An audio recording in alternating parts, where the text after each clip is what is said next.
All right, folks, week 13 is almost here. A happy Thanksgiving to everyone out there. I hope everyone has a safe and happy Thanksgiving. But Thanksgiving weekend to me is always the best weekend of football all year long outside of the playoffs. There's a tradition not unlike any other, food and getting to watch the Lions play at 11:30 and then two more games. We got football all day Thursday. We got a huge game on Black Friday, and then, of course, we got football all day Sunday. So the Lions are on at 11:30, as they always are, Central Time. This is now their 86th matchup on Thanksgiving Day. They are 38-45-2 on Thanksgiving Day. They have an enormous one against the Packers. But I think the team I'm most interested in seeing play this weekend is the Bears. They have a huge Black Friday game at Philadelphia.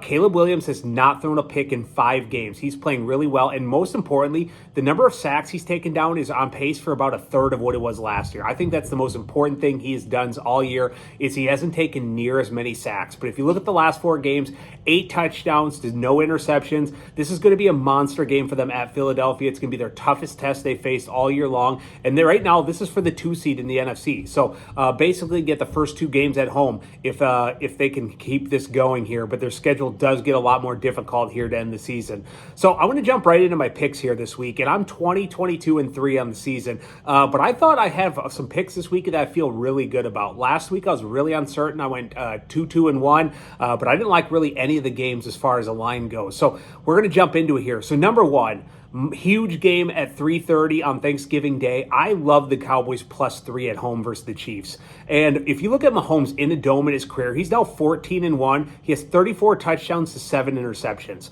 But if you look at the Chiefs this season, they are a completely different team at home than versus on the road.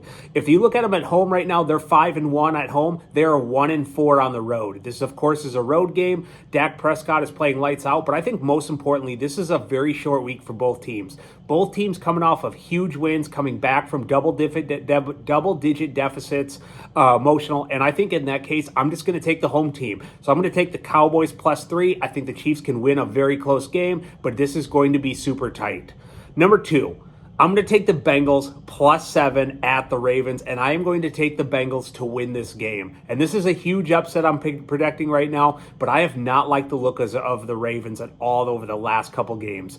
And if you look at Lamar Jackson, he looks very hurt right now. He does not look 100%. He can't run the way that they are accustomed him to doing. And this is going to be Joe Burrow's first game back since week 3, and I think there's going to be a lot of excitement around Joe Burrow coming back. It's really hard for me to envision a game where Joe Burrow misses whatever it is, 8-9 weeks, and then comes back and lays an egg. I think this is going to be a very close game. I think the Bengals are going to win it. It's +280 for the Bengals. The one thing that worries me is that the Bengals have the worst run defense in the entire NFL going up against Derrick Henry and Lamar Jackson. That can be scary, but I'm going to go out on a limb here, and I'm going to say the Bengals are going to cover the +7 and upset the Ravens in Baltimore on Thanksgiving night. Number 3, number 2 seed is on the line in the NFC. I'm going to take the Bears +7 at Philadelphia. And we went over it, but Caleb Williams has been pretty good. He has not thrown a pick now in 5 weeks, 8 touchdowns, no interceptions. And like we said, more importantly, he's just not taken near as many sacks. I hate the Philadelphia run game. Saquon Barkley does not look like the same person at all to me. I don't know if he had too many carries. I don't know what it is, if he's at a wall of some kind, but he just doesn't look the same. And he's not explosive anymore. Their offensive line is really banged up. I'm going to take the Eagles to win a very close game, but I'm going to take the Bears +7 in Philadelphia. Number 4, I'm going to take the Bills -4 at Pittsburgh, and I think the Bills desperately need this game. If you look at they've lost 2 of their last 3, they really have to win out here to or go really 5-1 to have a chance at the division or a 1 seed. Now, they did get a little help because Will Campbell's going to be out for the Patriots until week 18, but this is for the Steelers. This is the most expensive defense in the NFL, and they're just not playing very well. Their defense is not very good. And outside of getting an occasional sack from T.J. Watt and forcing a turnover, their defense just has not been very good. There's going to be no Aaron Rodgers. We're looking at Rudolph for this game. I think the Bills come out, and I think they take it to the Steelers. I'm going to take the Bills -4 at Pittsburgh. And number 5, I'm going to take the Texans +4.5 at Indy, and I think Houston will win this game outright. And right now, I am very concerned for the Colts.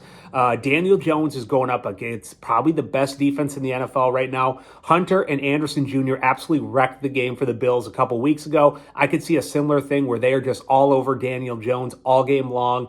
The tough defense can be really hard to get JT going. Now, Davis Mills is starting this game, but I really don't see a whole lot of a difference between Davis Mills and CJ Stroud at this point. CJ Stroud was really struggling. I felt like Davis Mills has been playing pretty well for a backup quarterback over the last couple weeks, and I'm going to take the Texans plus 4.5 and to win in Indianapolis. So can't wait for Thanksgiving Day. Can't wait to watch football this weekend. Let me know what you see this weekend, and we'll talk to everyone Sunday night.